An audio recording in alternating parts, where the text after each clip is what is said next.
আমি যতগুলো পিঠে বানাই তার মধ্যে আমার অনেক বেশি পছন্দের একটি পিঠে হলো এই পাটিসাপটা পিঠে। পাটিসাপটা পিঠে অনেকেরই খুব পছন্দের, আর তার মধ্যে যদি থাকে এরকম ক্ষীরের পুর, তাহলে কিন্তু ব্যাপারটা পুরো জমে ক্ষীর হয়ে যায়, তাই না? আমি নলেন গুড় কিনে নিয়ে এসেছি আমার স্কুলের ওখানে পুরুলিয়া থেকে।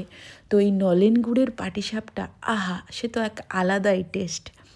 প্রথমেই সুজি, ময়দা আর দুধ আর একটু নলেন গুড় দিয়ে একটা ব্যাটার বানিয়ে নিয়েছি। তারপর ক্ষীরটা বানিয়ে নিলাম। ফুটন্ত দুধে দিলাম কিছুটা নারকেল কোড়া, আর তার সাথে খেজুরের পাটালি, আর দিলাম অনেকটা গুঁড়ো দুধ। ব্যাস ফুটিয়ে ফুটিয়ে ক্ষীরটা তৈরি করে ফেললাম। তারপর প্যান গরম করে ঘি ব্রাশ করে আর একটা একটা করে পাটিসাপটা এইভাবে বানিয়ে ফেললাম। আলাদাই টেস্ট হয়েছিল। বারবার পিঠে মানেই ভালোবাসা, পিঠে মানেই বাঙালির ইমোশন।